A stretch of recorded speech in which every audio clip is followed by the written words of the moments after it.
ವಂದನೆ ಸಪ್ಪ, ವಂದನೆ ಸಪ್ಪ, ವಂದನೆ ಏಸಪ್ಪ.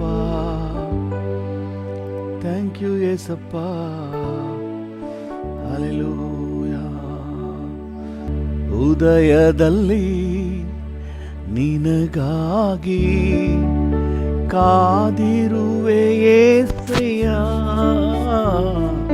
ನಿನ್ನ ಪಾದವ ಬಿಗಿದಪ್ಪಿನ ಬೇಡುವೆ ನನ್ನಯ್ಯ. ಉದಯದಲ್ಲಿ ನಿನಗಾಗಿ ಕಾದಿರುವೆ ಏಸಯ್ಯ, ನಿನ್ನ ಪಾದವ ಬಿಗಿದಪ್ಪಿನ ಬೇಡುವೆ ನನ್ನಯ್ಯ. ಉದಯದಲ್ಲಿ ನಿನಗಾಗಿ ಕಾದಿರುವೆ ಏಸಯ್ಯ, ನಿನ್ನ ಪಾದವ ಬಿಗಿದಪ್ಪಿನ ಬೇಡುವೆ ನನ್ನಯ್ಯ. ನಿನ್ನ ಪಾದವ ಬಿಗಿದಪ್ಪಿನ ಬೇಡುವೆ ನನ್ನಯ್ಯ. ನಾನು ನನ್ನ ಮನೆಯವರು ನಿನ್ನನ್ನೇ ಸೇವಿಸಿ, ನಾನು ನನ್ನ ಸಭೆಯವರು ನಿನ್ನನ್ನೇ ಪ್ರೀತಿಸಿ, ನಾನು ನನ್ನ ಮನೆಯವರು ನಿನ್ನನ್ನೇ ಸೇವಿಸಿ, ನಾನು ನನ್ನ ಸಭೆಯವರು ನಿನ್ನನ್ನೇ ಪ್ರೀತಿಸಿ, ನಿನಗಾಗಿ ಬಾಳುವ ಕೃಪೆಯ ಅನುಗ್ರಹಿಸು. ನಿನಗಾಗಿ ಬಾಳುವ ಕೃಪೆಯ ಅನುಗ್ರಹಿಸು. ಉದಯದಲ್ಲಿ ನಿನಗಾಗಿ ಕಾದಿರುವೆ ಏಸಯ್ಯ, ನಿನ್ನ ಪಾದವ ಬಿಗಿದಪ್ಪಿನ ಬೇಡುವೆ ನನ್ನಯ್ಯ. ಉದಯದಲ್ಲಿ ನಿನಗಾಗಿ ಕಾದಿರುವೆ ಏಸಯ್ಯ, ನಿನ್ನ ಪಾದವ ಬಿಗಿದಪ್ಪಿನ ಬೇಡುವೆ ನನ್ನಯ್ಯ. ನೊಂದು ಬೆಂದ ಆತ್ಮಗಳಿಗೆ ನಿನ್ನ ಪ್ರೀತಿ ಸಾರಲು, ನೊಂದು ಬೆಂದ ಆತ್ಮಗಳಿಗೆ ನಿನ್ನ ಪ್ರೀತಿ ಸಾರಲು, ವಾಕ್ಯದ ಅಭಿಷೇಕ ನನಗೆ ದಯಪಾಲಿಸು. ವಾಕ್ಯದ ಅಭಿಷೇಕ ನನಗೆ ದಯಪಾಲಿಸು. ಉದಯದಲ್ಲಿ ನಿನಗಾಗಿ ಕಾದಿರುವೆ ಏಸಯ್ಯ, ನಿನ್ನ ಪಾದವ ಬಿಗಿದಪ್ಪಿನ ಬೇಡುವೆ ನನ್ನಯ್ಯ. ನಿನ್ನ ಪಾದವ ಬಿಗಿದಪ್ಪಿನ ಬೇಡುವೆ ನನ್ನಯ್ಯ. ನಾನಾ ರೋಗಿಗಳಿಗಾಗಿ ಕಣ್ಣೀರಿಂದ ಪ್ರಾರ್ಥಿಸಲು, ನಾನಾ ರೋಗಿಗಳಿಗಾಗಿ ಕೈಗಳೆತ್ತಿ ಪ್ರಾರ್ಥಿಸಲು, ನಾನಾ ರೋಗಿಗಳಿಗಾಗಿ ಕಣ್ಣೀರಿಂದ ಪ್ರಾರ್ಥಿಸಲು, ನಾನಾ ರೋಗಿಗಳಿಗಾಗಿ ಕೈಗಳೆತ್ತಿ ಪ್ರಾರ್ಥಿಸಲು, ಆತ್ಮನ ಅಭಿಷೇಕ ನನಗೆ ದಯಪಾಲಿಸು. ಆತ್ಮನ ಅಭಿಷೇಕ ನನಗೆ ದಯಪಾಲಿಸು. ಉದಯದಲ್ಲಿ ನಿನಗಾಗಿ ಕಾದಿರುವೆ ಯೇಸಯ್ಯ. ನಿನ್ನ ಪಾದವ ಬಿಗಿದಪ್ಪಿನ ಬೇಡುವೆ ನನ್ನಯ್ಯ. ಉದಯದಲ್ಲಿ ನಿನಗಾಗಿ ಕಾದಿರುವೆ ಯೇಸಯ್ಯ. ನಿನ್ನ ಪಾದವ ಬೇಡುವೆ ನನ್ನಯ್ಯ. ನಿನಗೆ ಸ್ತೋತ್ರ ಯೇಸುವೆ ಎಂದು ಹಾಡುವೆ. ಸದಾ ಕಾಲವು ಸ್ತುತಿಸುವೆನು.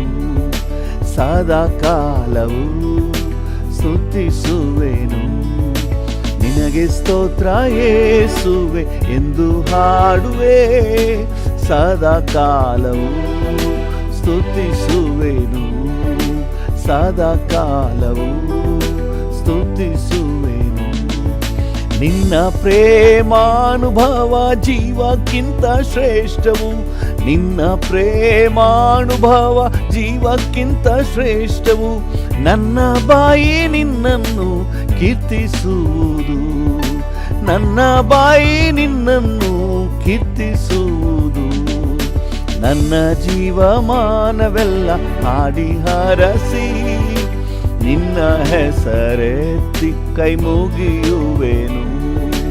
ನನ್ನ ಜೀವಮಾನವೆಲ್ಲ ಹಾಡಿ ಹರಸಿ ನಿನ್ನ ಹೆಸರೆತ್ತಿ ಕೈ ಮುಗಿಯುವೆನು. ನಿನಗೆ ಸ್ತೋತ್ರ ಯೇಸುವೆ ಎಂದು ಹಾಡುವೆ. ಸದಾ ಕಾಲವು ಸ್ತುತಿಸುವೆನು. ಸದಾ ಕಾಲವು ಸ್ತುತಿಸುವೆನು. ನಿನ್ನ ಹೊರತು ಎಲ್ಲವೂ ನನಗೆ ಆಶ್ರಯವು. ನಿನ್ನ ಹೊರತು ಎಲ್ಲವೂ ನನಗೆ ಆಶ್ರಯವು. ನಿನ್ನ ಮೇಲೆ ಮಾತ್ರವೇ ನಾನು ಆತುಕೊಳ್ಳುವೆ. ನಿನ್ನ ಮೇಲೆ ಮಾತ್ರವೇ ನಾನು ಆತುಕೊಳ್ಳುವೆ. ನಿನ್ನ ಹೊರತು ಕರ್ತನೆ ಬೇರೆ ದಿಕ್ಕು ಕಾಣೆನು. ನಿನ್ನ ನಾಮ ಯೇಸುವೆ ಭದ್ರವಾದ ದುರ್ಗವು. ನಿನ್ನ ಹೊರತು ಕರ್ತನೆ ಬೇರೆ ದಿಕ್ಕು ಕಾಣೆನು. ನಿನ್ನ ನಾಮ ಯೇಸುವೆ ಭದ್ರವಾದ ದುರ್ಗವು. ನಿನಗೆ ಸ್ತೋತ್ರ ಯೇಸುವೆ ಎಂದು ಹಾಡುವೆ. ಸದಾ ಕಾಲವು ಸ್ತುತಿಸುವೆನು. ಸದಾ ಕಾಲವು ಸ್ತುತಿಸುವೆನು. ನಿನ್ನ ಪ್ರೇಮಾನುಭವ ಜೀವಕ್ಕಿಂತ ಶ್ರೇಷ್ಠವು. ನಿನ್ನ ಪ್ರೇಮಾನುಭವ ಜೀವಕ್ಕಿಂತ ಶ್ರೇಷ್ಠವು. ನನ್ನ ಬಾಯಿ ನಿನ್ನನ್ನು ಕೀರ್ತಿಸುವುದು. ನನ್ನ ಬಾಯಿ ನಿನ್ನನ್ನು ಕೀರ್ತಿಸುವುದು. ನನ್ನ ಜೀವಮಾನವೆಲ್ಲ ಹಾಡಿ ಹರಸಿ ನಿನ್ನ ಹೆಸರೆತ್ತಿ ಕೈ ಮುಗಿಯುವೆನು. ನನ್ನ ಜೀವಮಾನವೆಲ್ಲ ಹಾಡಿ ಹರಸಿ ನಿನ್ನ ಹೆಸರೆತ್ತಿ ಕೈ ಮುಗಿಯುವೆನು. ನಿನಗೆ ಸ್ತೋತ್ರ ಯೇಸುವೆ ಎಂದು ಹಾಡುವೆ. ಸದಾ ಕಾಲವು ಸ್ತುತಿಸುವೆನು. ಸದಾ ಕಾಲವು ಸ್ತುತಿಸುವೆನು. ಸದಾ ಕಾಲವು ಸ್ತುತಿಸುವೆನು. ಸದಾ ಕಾಲವು ಸ್ತುತಿಸುವೆನು. ಸದಾ ಕಾಲವು ಹೌದು ಸ್ತುತಿಸುವೆನು. ಈ ಮುಂಜಾನೆ ವೇಳೆಯಲ್ಲಿ ಹಾಗೆ ಸ್ತೋತ್ರ ಮಾಡೋಣ. ಅಪ್ಪ, ನಿಮಗೆ ಸ್ತೋತ್ರ. ನಿನ್ನ ಉಪಕಾರ ಎಷ್ಟೊಂದು ಶ್ರೇಷ್ಠವಾಗಿದೆ, ಅವುಗಳನ್ನು ಎಣಿಸ್ಲಿಕ್ಕೆ ಆಗಲ್ಲಪ್ಪ. ಹಲ್ಲೆಲೂಯಾ. ಕರ್ತನೇ, ನೀನು ನನಗೆ ತೋರಿಸಿರುವ ಪ್ರೀತಿ ಎಷ್ಟು ಶ್ರೇಷ್ಠ ಸ್ವಾಮಿ. ನಿನ್ನ ಪ್ರೇಮಾನುಭವ ಜೀವಕ್ಕಿಂತಲೂ ಶ್ರೇಷ್ಠ. Hallelujah, hallelujah. ವಂದನೆ ಅಪ್ಪ. ಈ ಮುಂಜಾನೆ ವೇಳೆಯಲ್ಲಿ ನಿನಗೆ ಕೃತಜ್ಞತೆ ಏಸಪ್ಪ. ನಿನ್ನನ್ನು ಆತುಕೊಂಡಿದ್ದೇನೆ ಡ್ಯಾಡಿ, ನನ್ನ ಆಧಾರ ನೀನೇ ಡ್ಯಾಡಿ. ಹಲ್ಲೆಲೂಯಾ. ನನಗೆ ಆಶ್ರಯ ನೀನೇ, ನನ್ನ ಖೇಡ್ಯ ನೀನೇ, ನನ್ನ ಗುರಾಣಿ ನೀನೇ. Hallelujah, hallelujah. ಎಬಿನೇಜರ್, ಎಬಿನೇಜರ್, ಇದುವರೆಗೂ ಕಾದಿಹೇ ಯೆಹೋವಾ ಈರೇ, ಎಲ್ಲವ ನೋಡಿಕೊಳ್ಳ್ವೆ. ಹೌದು, ಡ್ಯಾಡಿಯನ್ನು ನೋಡಿ ಹೇಳುವ, ಎಬಿನೇಜರ್, ಎಬಿನೇಜರ್, ಇದುವರೆಗೂ ಕಾದಿರುವ ಕರ್ತನೇ, ಇದುವರೆಗೂ ಕಾದಿಹೇ ಯೆಹೋವಾ ಈರೇ, ಎಲ್ಲವ ನೋಡಿಕೊಳ್ಳ್ವೆ. ನೀನು ಎಲ್ಲವ ನೋಡಿಕೊಳ್ಳ್ವೆ, ನೀನು ಎಲ್ಲವ ನೋಡಿಕೊಳ್ಳ್ವೆ. ಹಲ್ಲೆಲೂಯಾ. ಕೈ ಬಿಡದ ಕರ್ತನೇ, ಕರುಣೆಯ ಶಿಖರವೇ, ದಾರಿಯ ದೀಪವೇ, ನನ್ನ ಬಾಳ ಭಾಗ್ಯವೇ. ಹೌದು ಡ್ಯಾಡಿ. ಕೈ ಬಿಡದ ಕರ್ತನೇ, ಕರುಣೆಯ ಶಿಖರವೇ, ದಾರಿಯ ದೀಪವೇ, ನನ್ನ ಬಾಳ ಭಾಗ್ಯವೇ, ನನ್ನ ಬಾಳ ಭಾಗ್ಯವೇ. ಹೌದು ಹೌದು ಹೌದು ಡ್ಯಾಡಿ, ನನಗೆ ನೀನು ಸಿಕ್ಕಿದ ಭಾಗ್ಯ, ನನಗೆ ಸಿಕ್ಕಿದ ಸೌಭಾಗ್ಯ ನೀನಪ್ಪ. ಈ ಮುಂಜಾನೆ ವೇಳೆಯಲ್ಲಿ I love you father, I love you Jesus, I adore you master God. Hallelujah. ವಂದನೆ ನಿಮಗೆ ವಂದನೆ. ಹಲ್ಲೆಲೂಯಾ. ಯೆಹೋವಾ ಶಮ್ಮಾ, ನನ್ನ ಜೊತೆಯಲ್ಲೇ ನೀನಿರುವೆ. ಯೆಹೋವಾ ಶಾಲೋಮ್, ಸಮಾಧಾನ ಕರ್ತನೇ. ಹೌದು ಡ್ಯಾಡಿ. ಯೆಹೋವಾ ಶಮ್ಮಾ, ನನ್ನ ಜೊತೆಯಲ್ಲೇ ನೀನಿರುವೆ. ಯೆಹೋವಾ ಶಾಲೋಮ್, ಸಮಾಧಾನ ನೀಡುವೆ. ಡ್ಯಾಡಿಯನ್ನು ನೋಡಿ ಹೇಳಿ, ನನ್ನ ಜೊತೆ ನೀವಿರೋದ್ರಿಂದ ನನಗೆ ಧೈರ್ಯ. ಹಲ್ಲೆಲೂಯಾ. ನನ್ನ ಟೆನ್ಷನ್ ಎಲ್ಲ ತೆಗೆದಾಕಿ ನನಗೆ ಸಮಾಧಾನ ಕೊಡುವ ಕರ್ತನೇ, ನನ್ನ ಶಾಂತಿಯನ್ನೇ ನಿಮಗೆ ಬಿಟ್ಟು ಹೋಗ್ತೇನೆ ಅಂತ ಹೇಳಿದ್ರಲ್ಲ. Thank you father. ಇಂಥ ಪ್ರೀತಿಯನ್ನು ಎಲ್ಲೂ ಕಂಡಿಲ್ಲ ಡ್ಯಾಡಿ, ಇಂಥ ಪ್ರೀತಿಯನ್ನು ಎಲ್ಲೂ ಕಂಡಿಲ್ಲಪ್ಪ. ಓ daddy, daddy. El Shaddai, El Shaddai, ಸರ್ವ ಶಕ್ತನೇ. ಎಲ್ರೋಹಿ, ಎಲ್ರೋಹಿ, ನನ್ನನ್ನು ಕಾಣುವವನೇ. ಹೌದು daddy. El Shaddai, El Shaddai, ಸರ್ವ ಶಕ್ತನೇ. ಎಲ್ರೋಹಿ, ಎಲ್ರೋಹಿ, ನನ್ನನ್ನು ಕಾಣುವವನೇ, ನನ್ನನ್ನು ಕಾಣುವವನೇ, ನನ್ನನ್ನು ಕಾಣುವವನೇ. Hallelujah, hallelujah, hallelujah, hallelujah. ಓ ರಿಗಲ ಕತುರರ ಎಲ್ ಶಡಾಯ್, ಸರ್ವಶಕ್ತನೇ. ಓ ಎಲ್ರೋಹಿ ಕಾಣುವವನೇ ವಂದನೆ ಡ್ಯಾಡಿ, ನಿಮಗೆ ವಂದನೆ. Thank you, thank you, thank you Jesus, thank you Jesus. ವಂದನೆಯಪ್ಪ, ವಂದನೆಯಪ್ಪ, ವಂದನೆಯಪ್ಪ.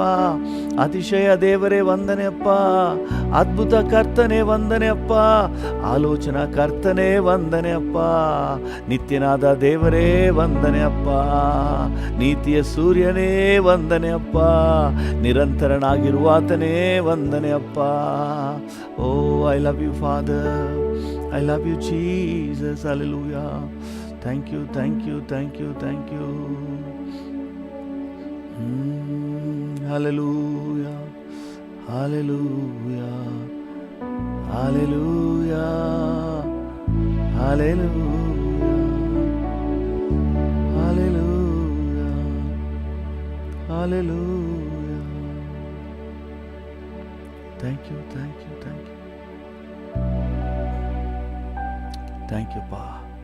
ಸ್ತುತಿಗೆ ಯೋಗ್ಯನಾದ ದೇವರೇ, ಘನತೆಗೆ ಯೋಗ್ಯನಾದ ದೇವರೇ, ಮಹೋನ್ನತನೇ, ಮಹಿಮೆಗೆ ಪಾತ್ರನೇ, 10,000 ಧ್ವಜಪ್ರಾಯನೇ. ಮುಂಜಾನೆ ವೇಳೆಯಲ್ಲಿ ನಾವೆಲ್ಲರೂ ಏಕ ಮನಸ್ಸಿನಿಂದ ನಿನ್ನ ಸನ್ನಿಧಾನಕ್ಕೆ ಬರ್ತೇವೆ. ನಾವು ದೂರದಲ್ಲಿದ್ದರೂ ಸಹ ಏಕ ಮನಸ್ಸಿನಿಂದ ನಿನ್ನ ಸನ್ನಿಧಾನಕ್ಕೆ ಬಂದಿದ್ದೇವಪ್ಪ. Thank you. ನಿನಗೆ ಸ್ತೋತ್ರ ಸಲ್ಲಿಸುತ್ತೇವೆ, ನಿನಗೆ ಘನತೆ ಸಲ್ಲಿಸುತ್ತೇವೆ, ನಿನಗೆ ಗೌರವ ಸಲ್ಲಿಸುತ್ತೇವೆ. Thank you. We love you Jesus, we love you father, we love you holy spirit. ಎಲ್ಲ ಘನತೆ, ಗೌರವ, ಮಹಿಮೆ ನಿಮಗೆ ಸಲ್ಲಲಿ, ಯೇಸುವಿನ ನಾಮದಲ್ಲಿ ತಂದೆ. Amen, amen.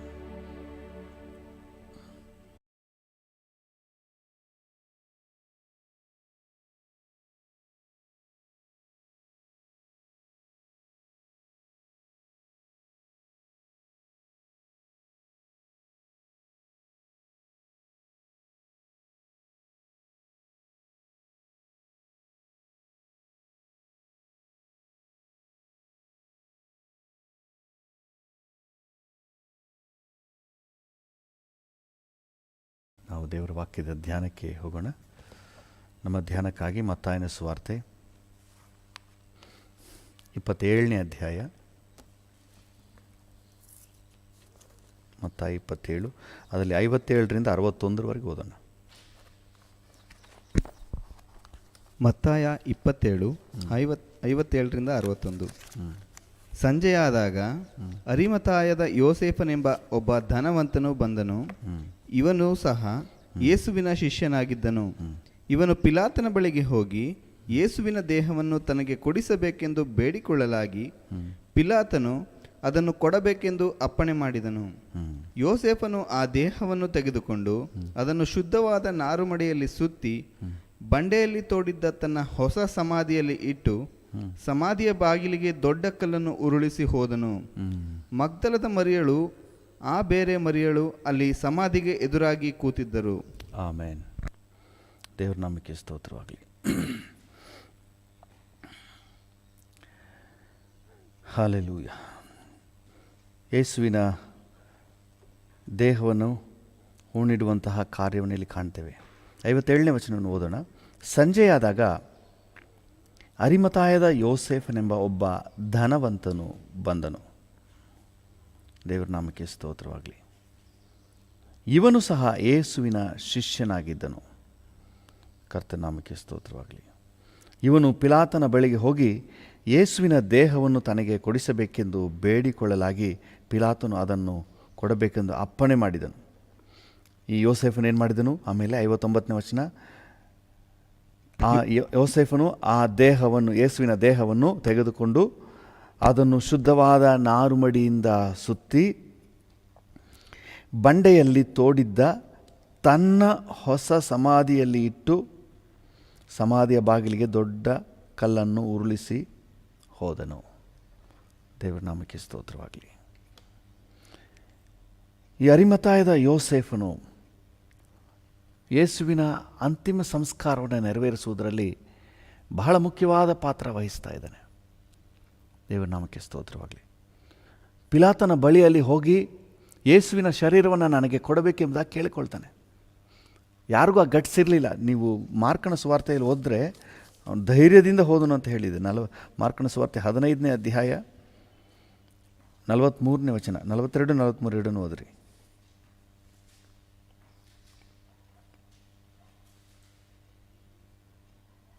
ಮಾರ್ಕ 15:42. ಆಗಲೇ ಸಂಜೆ ಆಗಿತ್ತು ಮತ್ತು ಆ ದಿನವು ಸೌರಣೆಯ ದಿನ, ಅಂದರೆ ಸಬ್ಬತ್ ದಿನದ ಹಿಂದಿನ ದಿನ ಆಗಿತ್ತು. ಹೀಗಿರಲಾಗಿ ಅರಿಮಥಾಯದ ಯೋಸೇಫನೆಂಬವನು ಬಂದು ಧೈರ್ಯದಿಂದ ಪಿಲಾತನ ಬಳಿಗೆ ಹೋಗಿ, ಧೈರ್ಯದಿಂದ ಪಿಲಾತ, ಯಾರಿಗೂ ಈ ಗಟ್ಸ್ ಇರಲಿಲ್ಲ, ಎಲ್ಲ ದೂರದಲ್ಲಿ ನಿಂತು ನೋಡುವವರೇ ಆದರು. ಯಾರು ಬಂದು ಧೈರ್ಯವಾಗಿ ಈ ದೇಹವನ್ನು ಕೊಡಿ ನನಗೆ ಅಂತ ಹೇಳಿ ಕೇಳೋರು ಯಾರೂ ಇಲ್ಲ. ಈ ಅರಿಮಥಾಯದ ಯೋಸೇಫನು ಧೈರ್ಯದಿಂದ ಪಿಲಾತನ ಬಳಿಗೆ ಹೋಗಿ ಯೇಸುವಿನ ದೇಹವನ್ನು ತನಗೆ ಕೊಡಿಸಬೇಕೆಂದು ಬೇಡಿಕೊಂಡನು. ದೇವರ ನಾಮಕ್ಕೆ ಸ್ತೋತ್ರವಾಗಲಿ. ಹಲ್ಲೆಲೂಯ. ಕರ್ತನ ನಾಮಕ್ಕೆ ಸ್ತೋತ್ರವಾಗಲಿ. ಈ ಧೈರ್ಯವಾಗಿ ಹೋಗಿ ಪಿಲಾತನ ಬಳಿಗೆ ಹೋಗಿ ನನಗೆ ಯೇಸುವಿನ ದೇಹವನ್ನು ಕೊಡು. ಕೆಲವು ಸಮಯಗಳಲ್ಲಿ ಆತ್ಮಿಕವಾಗಿ ಗುರುತಿಸ್ಕೊಳ್ಳಿಕ್ಕೆ ಭಯ ಉಂಟಾಗುವ ವಾತಾವರಣ ಉಂಟಾಗ್ತದೆ. ಎಲ್ಲಿ ಅಪಾಯ ಆಗಿಬಿಡುತ್ತೋ, ಎಲ್ಲಿ ಕೇಡು ಮಾಡಿಬಿಡ್ತಾರೋ ಅನ್ನುವಂತಹ ಒಂದು ಸನ್ನಿವೇಶ ಉಂಟಾಗ್ತದೆ. ಆದರೆ ಈ ಅರಿಮಥಾಯದ ಯೋಸೇಫನು ಧೈರ್ಯವಾಗಿ ಹೋಗಿ ಯೇಸುವಿನ ದೇಹವನ್ನು ನನಗೆ ಕೊಡಿ ಎಂಬುದಾಗಿ ಕೇಳಿ ಅವನು ತಂದು ಯೇಸುವಿನ ಆ ಶರೀರಕ್ಕೆ ನಯವಾದ ಶುದ್ಧವಾದ ನಾರುಮಡಿಯಲ್ಲಿ ಸುತ್ತಿ ನೆಕ್ಸ್ಟ್ ಲೈನ್ ಹೇಳ್ತದೆ, ಬಂಡೆಯಲ್ಲಿ ತೋಡಿದ್ದ ತನ್ನ ಹೊಸ ಸಮಾಧಿಯಲ್ಲಿ ಇಟ್ಟನು. ಹಲ್ಲೆಲೂಯ. ಇದೇ ವೆರಿ ಸ್ಪೆಷಲ್. ತನಗಾಗಿ ಸಿದ್ಧಪಡಿಸಿದ ಸಮಾಧಿ ಅದು. ನೋಡಿ, ಯಹೂದ್ಯರ ಪದ್ಧತಿ ಪ್ರಕಾರ ನಮ್ಮ ಹಾಗೆ ತೋಡಿ ಶವವನ್ನು ಹಾಕಿ ಮಣ್ಣಾಕಿ ಮುಚ್ಚೋದಲ್ಲ. ಅವರು ಒಂದು ಗುಹೆ ಥರ ತೋಡಿ ಅದರೊಳಗಿಟ್ಟು ಮುಚ್ತಾಯಿದ್ರು. ಅದಕ್ಕೆ ಲಾಜರನ ಸಮಾಧಿಯ ಬಳಿಗೂ ಕೂಡ ನಾವು ನೋಡ್ತೇವೆ, ಯೇಸು ಆ ಕಲ್ಲನ್ನು ಉರುಳಿಸ್ಲಿಕ್ಕೆ ಹೇಳ್ತಾರೆ. ಆಗ ಗುಹೆಯೊಳಗೆ ಅಥವಾ ಬಂಡೆಯಿಂದ ಕೊರೆದ ಒಂದು ಗುಹೆಯೊಳಗೆ ಆ ದೇಹವನ್ನು ಇಟ್ಟು ಮುಚ್ತಾ ಇದ್ರು. ಇವನು ತನಗಾಗಿ ಒಂದು ಸಮಾಧಿಯನ್ನು ಸಿದ್ಧಪಡಿಸಿದ್ದಂತೆ. ಅರಿಮಥಾಯದ ಯೋಸೇಫನು ತನಗಾಗಿ ಇಟ್ಟಿದ್ದನ್ನು ಈಗ ಕರ್ತನಿಗಾಗಿ ಕೊಡ್ತಾ ಇದ್ದಾನೆ. ಎಂಥ ಒಂದು ಸ್ಯಾಕ್ರಿಫೈಸ್ ನೋಡಿ.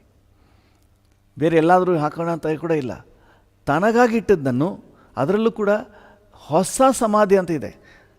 ಅಲ್ಲಲ್ಲಿ ತನ್ನ ಇನ್ನೂ ಅದನ್ನು ಉಪಯೋಗನೇ ಮಾಡಿಲ್ಲ. ಆ ಗುಹೆಯಲ್ಲಿ ಯಾರ ಒಂದು ದೇಹವನ್ನು ಕೂಡ ಇಟ್ಟಿಲ್ಲ.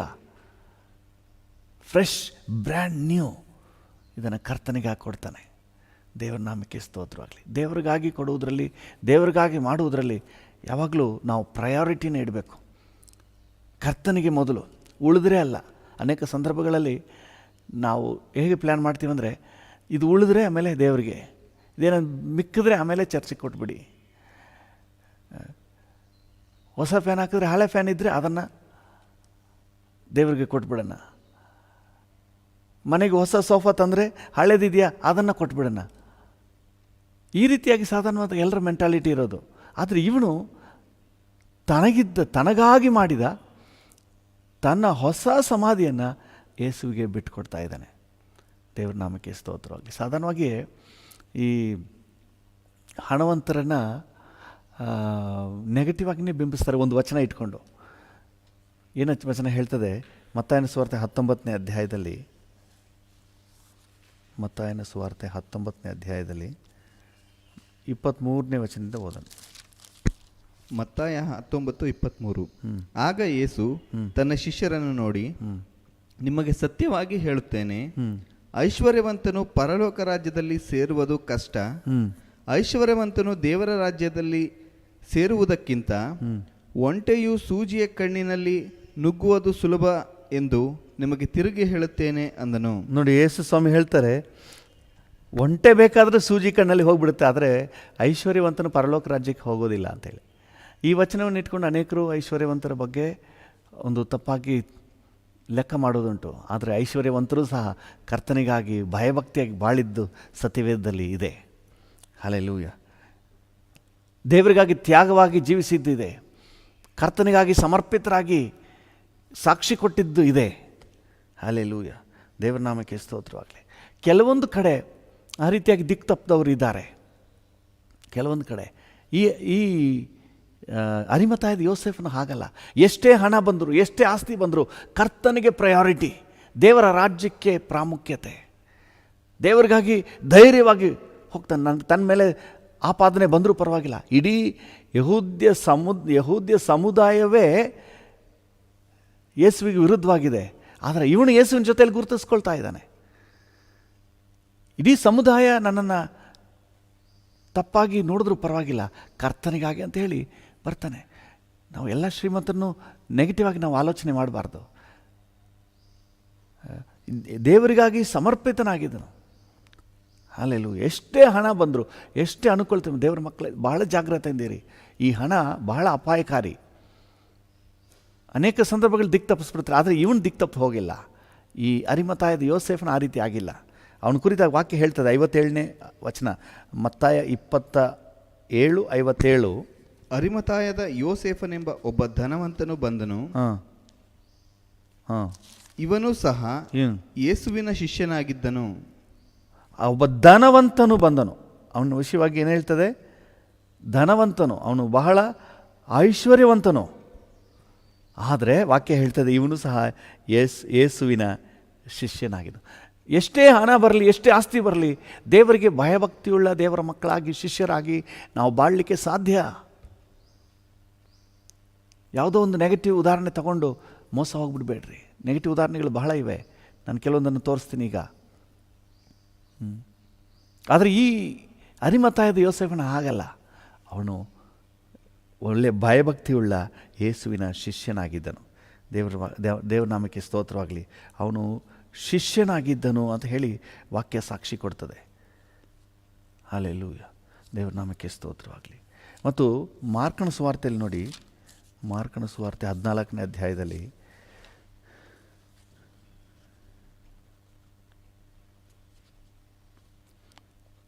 43ನೇ ವಚನ.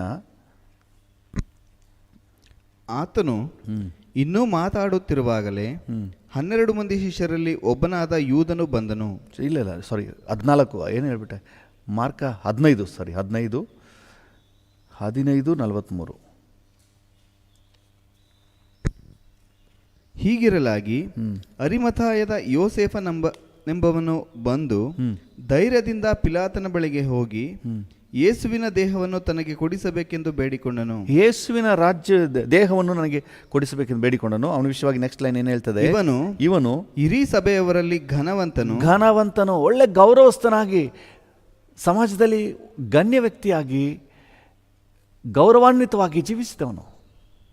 ಹಲ್ಲೆಲೂಯಾ, ದೇವರ ನಾಮಕ್ಕೆ ಸ್ತೋತ್ರವಾಗಲಿ. 4 ಜನರು ಗೌರವಿಸುವಷ್ಟರ ಮಟ್ಟಿಗೆ ಒಳ್ಳೆ ಸಾಕ್ಷಿಯನ್ನು ಕಾಪಾಡಿಕೊಂಡವನು. ಹಣ ಬಂದ್ಬಿಟ್ಟ ಮೇಲೆ ದಿಕ್ತಪ್ಪ ಹೋಗಿಲ್ಲ. ಇಲ್ಲೂ ಕೂಡ ಅವನು ಐಶ್ವರ್ಯವಂತನು, ಅವನು ಶ್ರೀಮಂತನು ಅಂತ ಹೇಳಿ ನಾವು ಕಾಣ್ತೇವೆ. ಆದರೆ ಅವನು ಘನವಂತನಾಗಿ ಒಳ್ಳೆ ಸಾಕ್ಷಿಯನ್ನು ಉಳಿಸ್ಕೊಂಡಿದ್ದವನು. ಅದು ಮಾತ್ರ ಅಲ್ಲ, ನೆಕ್ಸ್ಟ್ ಲೈನ್ ಹೇಳ್ತದೆ, ದೇವರ ರಾಜ್ಯವನ್ನು ಎದುರು ನೋಡುತ್ತಿದ್ದವನು. ಹಲ್ಲೆಲೂಯಾ. ನಾವು ಒಂಟೆಯು ಸೂಜಿ ಕಣ್ಣಲ್ಲಿ ಬೇಕಾದರೆ ನುಗ್ಬೋದು, ಆದರೆ ಪರಲೋಕ ರಾಜ್ಯಕ್ಕೆ ಹೋಗೋಕ್ಕಾಗೋದಿಲ್ಲ ಅನ್ನೋದು ಮಾತ್ರಕ್ಕೆ ನಾವು ತಪ್ಪರ್ಥ ಮಾಡ್ಕೋಬಾರ್ದು. ನಾವು ಎಷ್ಟೇ ಆಸ್ತಿ ಐಶ್ವರ್ಯ ಬಂದರೂ ಭಯಭಕ್ತಿಯುಳ್ಳ ಒಳ್ಳೆ ಶಿಷ್ಯನಾಗಿ, ಘನವಂತನಾಗಿ, ಒಳ್ಳೆ ಸಾಕ್ಷಿಯನ್ನು ಉಳಿಸ್ಕೊಂಡವರಾಗಿ, ದೇವರ ರಾಜ್ಯವನ್ನು ಎದುರು ನೋಡುವ ಒಳ್ಳೆ ಶಿಷ್ಯನಾಗಿ ಈ ಲೋಕದಲ್ಲಿ ನಾವು ಬಾಳಬಹುದು. ಹಲ್ಲೆಲೂಯಾ. ಮೋಸ ಹೋಗ್ಬಿಡ್ಬೇಡ್ರಿ. ಹಣ ಅನೇಕ ಕಾರ್ಯಗಳಿಗೆ ಉಪಯೋಗ ಆಗ್ತದೆ ಅಂತ ವಾಕ್ಯ ಹೇಳ್ತದೆ. ಅದೇ ಸಮಯದಲ್ಲಿ ಹಣವು ಎಲ್ಲ ಒಂದು ಕೆಡುಕಿಗೂ ಮೂಲ ಕಾರಣ ಹಣದ ಆಸೆ. ನೀವು ತಿಮೋತಿಗೆ ಪೌಲನು ಬರೆಯುವಾಗ 6ನೇ ಅಧ್ಯಾಯ 10ನೇ ವಚನದಲ್ಲಿ ನೋಡಿ, ಒಂದು ತಿಮೋತಿ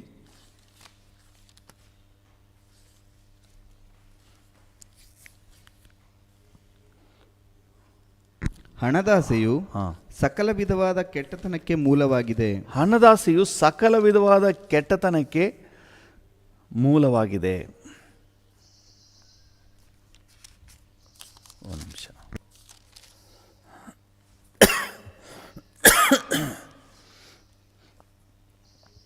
ಹಣ ಕೆಟ್ಟತನಕ್ಕೆ ಅಲ್ಲ, ಹಣದ ಆಸೆ. ಎಲ್ಲಿ ಹಣದ ಮೇಲೆ ಇಂಟ್ರೆಸ್ಟು, ಗಮನ, ಆಸಕ್ತಿ ಹೋಗ್ತದೋ ಆವಾಗೇ ಎಲ್ಲ ಕೆಟ್ಟತನಗಳು ಬರೋದು. ದೇವರು ನಮಗೆ ಹಣ, ಅನುಕೂಲತೆಗಳು, ಸ್ಥಾನಮಾನಗಳನ್ನು ಕೊಡುವಾಗ ಅದರಿಂದ ದೇವರ ರಾಜ್ಯಕ್ಕೆ, ಈ ಸಮಾಜಕ್ಕೆ ನಾವೇನೋ ಒಳಿತನ್ನು ಮಾಡಬೇಕಾದ ಅನಿವಾರ್ಯ ಇರ್ತದೆ. ಅದಕ್ಕಾಗಿಯೇ ಕೊಟ್ಟಿದ್ದಾನೆ. ಇದು ಹಣ ಬಂದ ತಕ್ಷಣ ನಮಗೆ ಯಾವುದೇ ವಿಧವಾದ ಸೈತಾನನ ಯೋಜನೆ ನಮ್ಮ ಜೀವಿತದಲ್ಲಿ ಪ್ರಾರಂಭ ಆಗಿಬಿಡಬಾರ್ದು. ವಾಕ್ಯ ಏನು ಹೇಳ್ತದೆ? ಹಣದಾಸೆಯು ಸಕಲ ವಿಧವಾದ ಕೆಟ್ಟತನಕ್ಕೆ ಮೂಲವಾಗಿದೆ. ಹಣದ ಮೇಲೆ ಆಸೆ ಹೋಗ್ಬಿಟ್ರೆ ನಮಗೆ ಎಲ್ಲ ಕೆಟ್ಟತನ ಬಂದುಬಿಡ್ತದೆ. ಹಣವನ್ನು ನಾವು ಗೌರವಿಸಲೇಬಾರ್ದು. ಹಣವನ್ನು ತುಂಬ ಕೆಳಗೆ ಕಾಲಿನ ಕೆಳಗೆ ನೋಡಬೇಕು. ನೀ ಬರ್ತೀಯಾ, ಬಂದು ನಿನ್ನ ಕೆಲಸ ಮುಗಿಸ್ಕೊಂಡು ಹೋಗ್ತಾ ಇರು. ಎಷ್ಟಾದರೂ ಬರಲಿ, ಹಣ ಎಷ್ಟಾದರೂ ಬರಲಿ, ನೀವು ಎಷ್ಟೇ ಕೋಟ್ಯಾಧಿಪತಿ ಆಗಿರಿ, ಅದರ ಮೇಲೆ ಆಸೆ ಇಟ್ಟರೆ ಅಪಾಯ. ಈ ಐಶ್ವರ್ಯವಂತನಾದ ಧನವಂತನಾದ ಅರಿಮಥಾಯದ ಯೋಸೇಫನು ಹಣದ ಮೇಲೆ, ವಸ್ತುಗಳ ಮೇಲೆ ಆಸೆ ಇಟ್ಟವನಲ್ಲ. ಆಗಿದ್ದಿದ್ರೆ ಆ ಸಮಾಧಿನ ಅವನು ಕೊಡ್ತಿರಲಿಲ್ಲ. ಆಸೆ, ಯಾವಾಗ ಆಸೆ ಬಂದ್ಬಿಡ್ತದೆ ಆವಾಗ ಎಲ್ಲ ಕೆಡುಕು ಬಂದ್ಬಿಡ್ತದೆ. ಈ ಹಣದ ಮೇಲೆ, ವಸ್ತುವಿನ ಮೇಲೆ. ನೋಡಿ, ಅದನ್ನೇ 9ನೇ ವಚನದಿಂದ ಓದಿ ನಿಮ್ಗೆ ಗೊತ್ತಾಗುತ್ತೆ. ಐಶ್ವರ್ಯವಂತರಾಗಬೇಕೆಂದು ಮನಸ್ಸು ಮಾಡುವವರು ದುಷ್ಪ್ರೇರಣೆ ಎಂಬ ಉರುಳಿನಲ್ಲಿ ಸಿಕ್ಕಿಕೊಂಡು, ದುಷ್ಪ್ರೇರಣೆ ಎಂಬ ಉರುಳಿನಲ್ಲಿ, ಮೊದಲನೇದಾಗಿ ದುಷ್ಪ್ರೇರಣೆ ಎಂಬ ಉರುಳಿನಲ್ಲಿ ಸಿಕ್ಕಾಕೋತಾರಂತೆ. ಐಶ್ವರ್ಯವಂತರಾಗಬೇಕು, ಹಣ ಮಾಡಬೇಕು, ದುಡ್ಡು ಮಾಡಬೇಕು, ಮನೆ ಮಾಡಬೇಕು, ಅದು ಮಾಡಬೇಕು. ಅಗತ್ಯ ಪೂರೈಕೆ ಬೇರೆ, ನಮ್ಮ ಅಗತ್ಯ ಪೂರೈಕೆ ಬೇರೆ. ಈ ಆಸೆ ಇರ್ತದಲ್ಲ, ನನಗೊಂದು ಬೈಕ್ ಬೇಕು, ಆದರೆ ಈ ಥರ ಬೈಕೇ ಬೇಕು ಅಂತ ಆಸೆ. ನನಗೊಂದು ಕಾರ್ ಬೇಕು, ನನ್ನ ನೀಡ್ಸ್, ನನ್ನ ಅಗತ್ಯಕ್ಕೆ ತಕ್ಕ ಕಾರ್ ಬೇಕು, ಇಂಥರ ಲಕ್ಸುರಿ ಕಾರೇ ನನಗೆ ಬೇಕು, 4 ಜನರ ಮುಂದೆ ನಾನು ಹಿಂಗಿರಬೇಕು. ಈ ಥರ ಆಸೆ ಪಡುವುದೇ ದುಷ್ಪ್ರೇರಣೆಗೆ ತೊಗೊಂಡೋಗ್ತದೆ.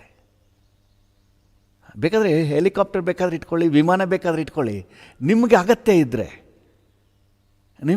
ಇದ್ದರೆ ಅದು ಬೇಕು. ಹೌದು, ಅದನ್ನು ಕೊಂಡ್ಕೊಳ್ರಿ. ನಿಮಗೆ 30-40 ಸೈಟ್ ಸಾಕಾಗಲಿಲ್ಲ, 40-60 ತಗೊಳ್ರಿ. ಯಾಕೆ ಇನ್ನೂ 1 ಎಕರೆನೇ ತಗೊಳ್ಳಿ.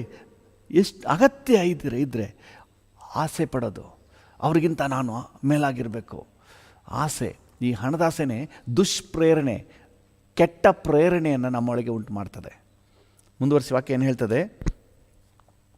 ಬುದ್ಧಿ ವಿರುದ್ಧವಾಗಿಯೂ ಹಾನಿಕಾರಕವಾಗಿಯೂ ಇರುವ, ಬುದ್ಧಿಗೆ ವಿರುದ್ಧವಾಗಿ ನಮ್ಮನ್ನು ನಡೆಸ್ಬಿಡ್ತದೆ.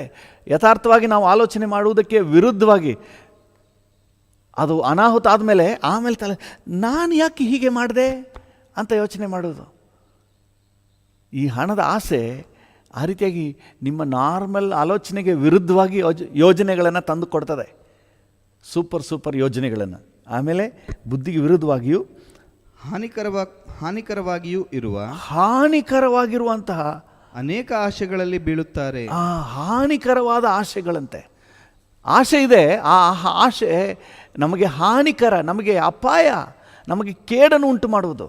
ಈ ಹಣದ ಮೇಲೆ ಆಸೆ ಬಂದುಬಿಟ್ರೆ ಹೆಂಗೆಲ್ಲ ತಗೊಂಡೋಗ್ತದಂತೆ ನೋಡಿ. ದುಷ್ಪ್ರೇರಣೆ ಎಂಬ ಉರುಳಿಗೆ ತಗೊಂಡೋಗ್ತದೆ, ಬುದ್ಧಿಗೆ ವಿರುದ್ಧವಾಗಿ ನಮ್ಮನ್ನು ನಡೆಸ್ತದೆ. ಹಾನಿಕರವಾದಂತಹ ಆಶೆಗಳನ್ನು, ಹಾನಿಕರವಾಗಿರುವಂಥ ಅನೇಕ ಆಶೆಗಳಲ್ಲಿ ನಮ್ಮನ್ನು ಬೀಳಿಸ್ಬಿಡ್ತದೆ. ಆಮೇಲೆ ನೆಕ್ಸ್ಟ್ ಏನು ಹೇಳ್ತದೆ? ಇಂಥ ಆಶೆಗಳು ಮನುಷ್ಯರನ್ನು ಸಂಹಾರ ನಾಶನಗಳಲ್ಲಿ ಮುಳುಗಿಸ್ಬಿಡ್ತದಂತೆ. ಸಂಹಾರ ನಾಶನಗಳಲ್ಲಿ ಮುಳುಗಿಸ್ಬಿಡ್ತದೆ. ತುಂಬ ಕೇರ್ಫುಲ್ ಆಗಿರ್ಬೇಕು. ಹಣ ಎಷ್ಟಾದರೂ ಬರಲಿ, ಅದರಿಂದ ನಾವು ಒಳ್ಳೆಯ ಉಪಯೋಗ ಪಡೆದು ದೇವರನ್ನ ಘನಪಡಿಸಬೇಕು, ದೇವರನ್ನ ಮಹಿಮೆಪಡಿಸಬೇಕು, ದೇವರ ರಾಜ್ಯಕ್ಕಾಗಿ ಬಳಕೆ ಮಾಡಬೇಕು, ಕುಟುಂಬಕ್ಕಾಗಿ, ನಿಮ್ಮ ಜೀವಿತಕ್ಕಾಗಿ ಉತ್ತಮವಾಗಿ ಬಳಕೆ ಮಾಡಬೇಕು. ಆದರೆ ಅದರ ಮೇಲೆ ಆಸೆ ಏನಾದರೂ ಹೋಯಿತು ಅಂತಂದರೆ ಈ ಥರ ದುಷ್ಪ್ರೇರಣೆಗೆ ಒಳಗಾಗ್ತದೆ, ಬುದ್ಧಿಗೆ ವಿರುದ್ಧವಾಗಿರ್ತದೆ, ಹಾನಿಕರವಾದ ಜೀವನಕ್ಕೆ ಅನೇಕ ನೋವನ್ನು ಉಂಟು ಮಾಡುವ ಹಾನಿಕರವಾದ ಜೀವನಕ್ಕೆ ತಗೊಂಡೋಗ್ಬಿಡ್ತದೆ, ಆಶೆಗಳಲ್ಲಿ ತಂದುಬಿಡ್ತದೆ ಮತ್ತು ಸಂಹಾರ ಮಾಡಿ ನಾಶ ಮಾಡಿ ಹಾಕ್ಬಿಡ್ತದೆ, ಸಂಪೂರ್ಣವಾಗಿ ನಾಶ ಮಾಡಿ ಹೋಗ್ತದೆ. ಇನ್ನೂ ವಾಕ್ಯ ಮುಂದುವರಿಸಿ ಹೇಳ್ತದೆ. ಲೂಕನ ಸುವಾರ್ತೆ 15ನೇ ಅಧ್ಯಾಯ 13ನೇ ವಚನದಲ್ಲಿ, ಲೂಕ 15:13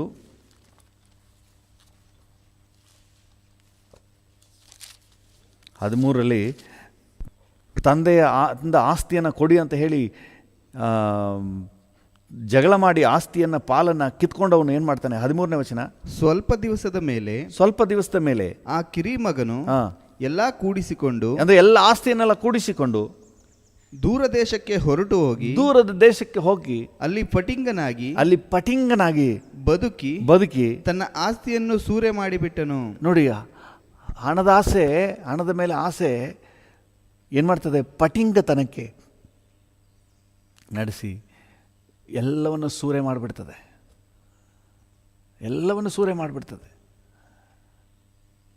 ಈ ಹಣದ ಆಸೆಯಲ್ಲಿ ಬದುಕುವವರು ಅದನ್ನು ಉಳಿಸ್ಕೊಳ್ಳೋಕ್ಕಾಗೋದಿಲ್ಲ. ಪಟಿಂಗ್ತನದ ತಪ್ಪಾದ ಮಾರ್ಗದಲ್ಲಿ ಹೋಗ್ಬಿಡ್ತಾರೆ. ತಮ್ಮ ಬುದ್ಧಿಗೆ ವಿರುದ್ಧವಾಗಿ ತೀರ್ಮಾನಗಳನ್ನು ತಗೊಂಡು ಹಾನಿಕರವಾದ ಆಸೆಗಳಿಗೆ ಒಳಗಾಗಿ ವ್ಯರ್ಥವಾದ ಕಾರ್ಯಗಳಲ್ಲಿ ಖರ್ಚು ಮಾಡಿ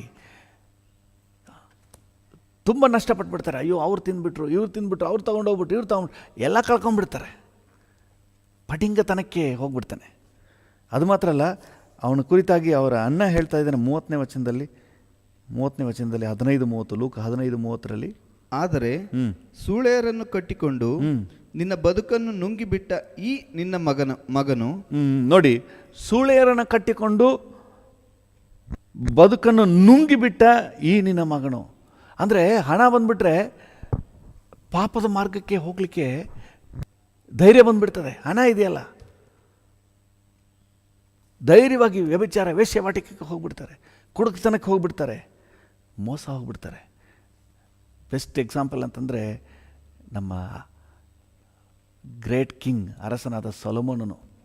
1 ಅರಸರು 11ನೇ ಅಧ್ಯಾಯ 1-4 ಓದಿದ್ರೆ, 1 ಅರಸು, ದೇವರು ಅವನ್ನ ಯಥೇಚ್ಛವಾಗಿ ಆಶೀರ್ವಾದ ಮಾಡ್ತಾರೆ.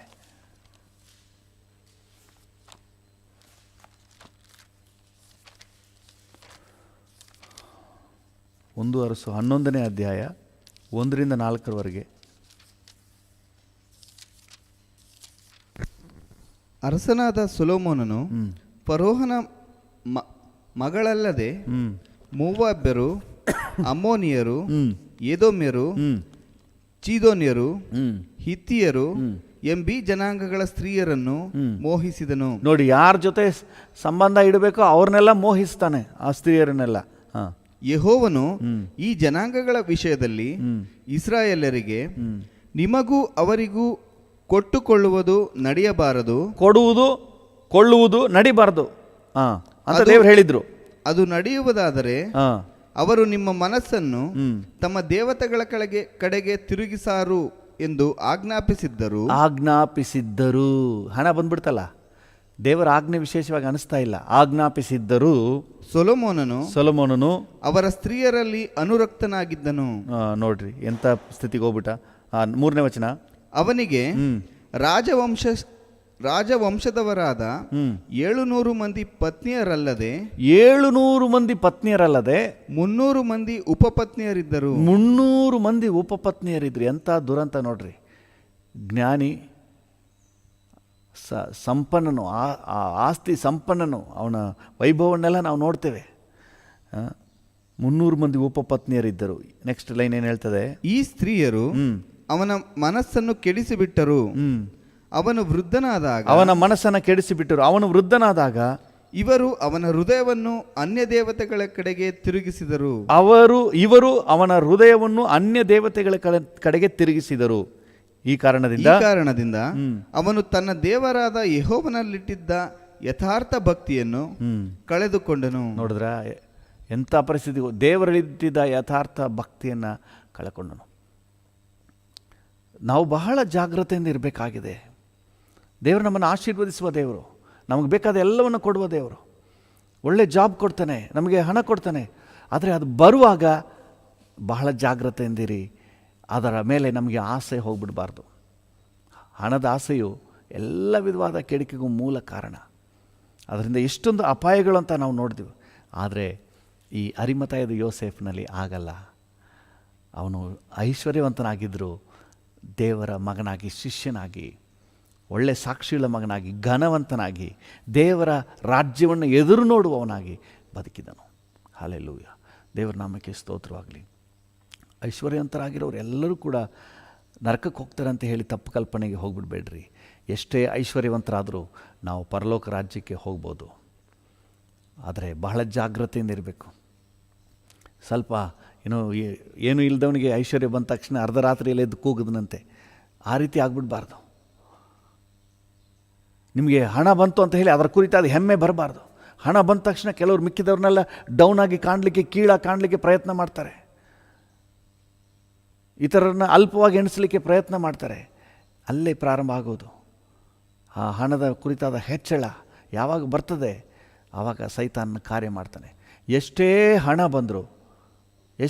ಬಂದರೂ ನಿಮ್ಮ ಆತ್ಮಿಕತೆಯನ್ನು ಕಾಪಾಡಿಕೊಳ್ಳಲಿಕ್ಕೆ ಸಾಧ್ಯ ಇದೆ. ಅದಕ್ಕೆ ಒಳ್ಳೆಯ ಉದಾಹರಣೆ ಈ ಅರಿಮತಾಯದ ಯೋಸೇಫನು.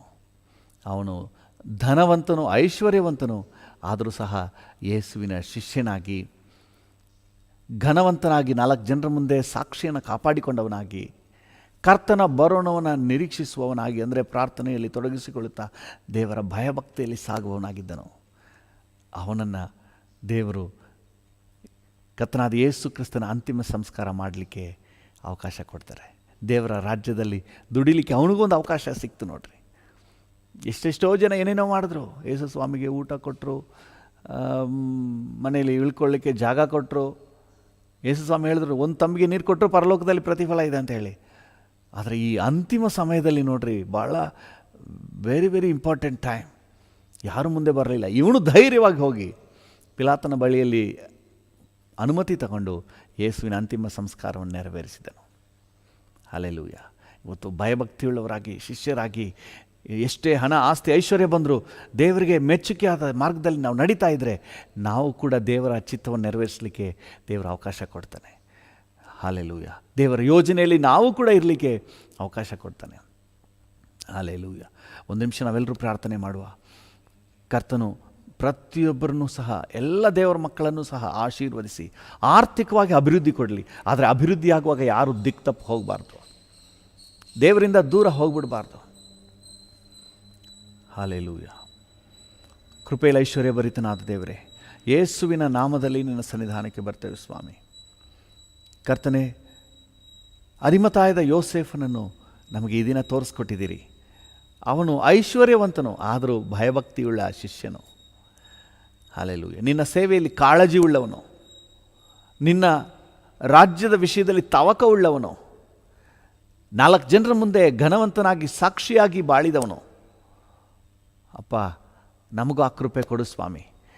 ಹಲ್ಲೆಲೂಯ. ನಮಗೂ ಆ ಕೃಪೆ ಕೊಡಪ್ಪ. ನಮ್ಮ ರಾಜ್ಯದಾದ್ಯಂತ, ನಮ್ಮ ದೇಶದಾದ್ಯಂತ ಎಲ್ಲ ದೇವಜನರು ಆರ್ಥಿಕವಾಗಿ ಅಭಿವೃದ್ಧಿಯನ್ನು ಹೊಂದಲಿ, ಧನವಂತರಾಗಿ ಆಗಲಿ ಸ್ವಾಮಿ, ಐಶ್ವರ್ಯವಂತರಾಗಿ ಆಗಲಿ. ಆದರೆ ಕರ್ತನೆ, ಎಲ್ಲೂ ಕೂಡ ದಿಕ್ತಪ್ಪಿ ಹೋಗಬಾರ್ದು.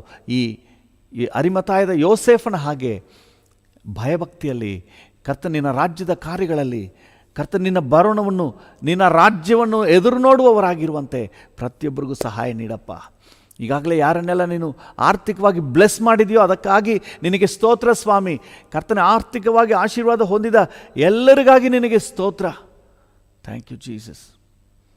ಕರ್ತನೆ, ಪ್ರತಿಯೊಬ್ಬರೂ ಸಹ ಈಗಾಗಲೇ ಯಾರೆಲ್ಲ ಆರ್ಥಿಕವಾಗಿ ಸದೃಢವಾಗಿದ್ದಾರೋ, ಕರ್ತನೆ ಆರ್ಥಿಕವಾಗಿ ಅಭಿವೃದ್ಧಿಯನ್ನು ಹೊಂದಿದ್ದಾರೋ, ದೇವಜನರು ರಕ್ಷಣೆ ಹೊಂದ ವಿಶ್ವಾಸಿಗಳು ಯಾರೆಲ್ಲ ಆರ್ಥಿಕವಾಗಿ ಒಳ್ಳೆ ಸ್ಥಾನದಲ್ಲಿದ್ದಾರೋ ಅವರೆಲ್ಲರನ್ನ ಆಶೀರ್ವದಿಸಪ್ಪ.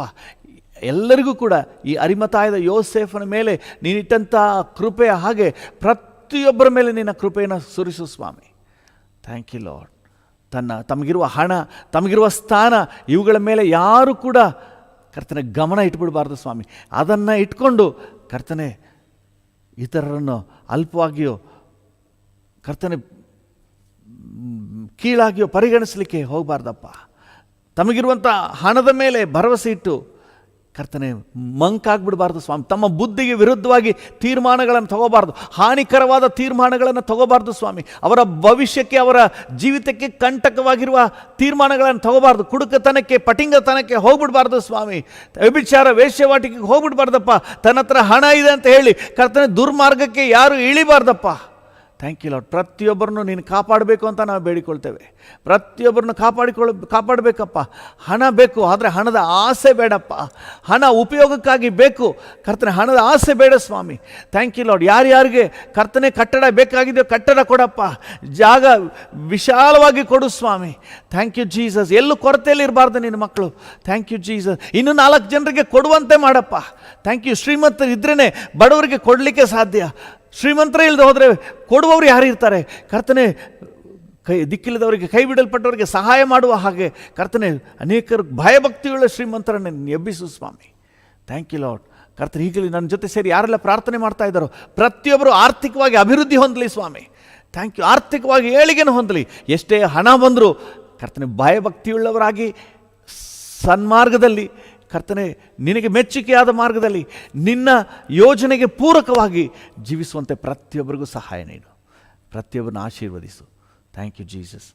ಎಲ್ಲ ಘನತೆ, ಗೌರವ, ಮಹಿಮೆ ನಿಮಗೆ ಸಲ್ಲಿಸುತ್ತೇವೆ ಯೇಸುವಿನ ಉನ್ನತ ನಾಮದಲ್ಲಿ, ಜೀವವುಳ್ಳ ಪರಲೋಕ ತಂದೆಯೇ. ಆಮೇನ್, ಆಮೇನ್. ಕೃಪಾ ಸಂಪನ್ನನೇ, ಈ ದಿನ ನನ್ನೊಂದಿಗೆ ಸೇರಿ ಯಾರೆಲ್ಲ ಪ್ರಾರ್ಥನೆ ಮಾಡ್ತಾ ಇದ್ದಾರೋ ಪ್ರತಿಯೊಬ್ಬರಿಗಾಗಿ ಬೇಡ್ತೇನೆ. ಪ್ರತಿಯೊಬ್ಬರನ್ನ ಆಶೀರ್ವದಿಸು. ಆರ್ಥಿಕ ಅಗತ್ಯಗಳನ್ನು ಸಂಧಿಸು ಸ್ವಾಮಿ. Thank you. ಪ್ರತಿಯೊಬ್ಬರನ್ನು ಧನವಂತರನ್ನಾಗಿ ಕರ್ತನೆ ಸಮಾಜದಲ್ಲಿ ಒಳ್ಳೆಯ ಸ್ಥಾನದಲ್ಲಿ ಇಡಪ್ಪ. ಆರ್ಥಿಕವಾಗಿ ಅಭಿವೃದ್ಧಿ ಕೊಡಪ್ಪ. ಸಬಲರಾಗಿ ಸದೃಢರಾಗಿ ಬೆಳೆಯುವಂತೆ ಸಹಾಯ ನೀಡು ಕರ್ತನೆ. ಪ್ರತಿಯೊಬ್ಬರ ಬಿಸ್ನೆಸ್ಸನ್ನು ಆಶೀರ್ವದಿಸು, ಕೆಲಸ ಕಾರ್ಯಗಳನ್ನು ಆಶೀರ್ವದಿಸು, ವ್ಯವಸಾಯವನ್ನು ಆಶೀರ್ವದಿಸು. Thank you lord. ಹೋಗೋಣ ಬರೋಣಗಳಲ್ಲಿ ಸುರಕ್ಷತೆ ಕೊಡಪ್ಪ. ಈ ದಿನ ಜಯದ ದಿನ ಅಂತ ನಾವು ಡಿಕ್ಲೇರ್ ಮಾಡ್ತೇವೆ. ಈ ದಿನ ನಿನ್ನ ಪ್ರಸನ್ನತೆಯ ದಿನ, ಈ ದಿನ ನಿನ್ನ ಮಹಿಮೆಯ ದಿನ ಅಂತ ನಾವು ಘೋಷಣೆ ಮಾಡ್ತೇವೆ. ನೀವು ಹಾಗೆಯೇ ಆಶೀರ್ವದಿಸಿ ನಡೆಸಿ. Thank you Lord. ಎಲ್ಲ ಘನತೆ, ಗೌರವ, ಮಹಿಮೆ ನಿಮಗೆ ಸಲ್ಲಿಸುತ್ತೇವೆ ಯೇಸುವಿನ ನಾಮದಲ್ಲಿ, ಜೀವವುಳ್ಳ ಪರಲೋಕ ತಂದೆಯೇ. ಆಮೇನ್, ಆಮೇನ್. ನನ್ನ ಮನವೇ ಯೆಹೋವನನ್ನು ಕೊಂಡಾಡು, ನನ್ನ ಸರ್ವೇಂದ್ರಿಗಳೇ ಆತನ ಪರಿಶುದ್ಧ ನಾಮವನ್ನು ಕೀರ್ತಿಸಿರಿ. ನನ್ನ ಮನವೇ ಯೆಹೋವನನ್ನು ಕೊಂಡಾಡು, ಆತನು ಮಾಡಿದ ಉಪಕಾರಗಳಲ್ಲಿ ಒಂದನ್ನೂ ಮರೆಯಬೇಡ. ಆಮೇನ್. ತಂದೆಯಾದ ದೇವರ ಪ್ರೀತಿ, ಪ್ರಭು ಯೇಸುವಿನ ಕೃಪೆ, ಪರಿಶುದ್ಧಾತ್ಮನ ಐಕ್ಯತೆ, ಅನ್ಯೋನ್ಯತೆ, ಸಮಾಧಾನ ಇಂದೆಂದು ಸದಾ ಕಾಲವು ನಮ್ಮೆಲ್ಲರ ಸಂಗಡ ಇರಲಿ. ಆಮೇನ್, ಆಮೇನ್.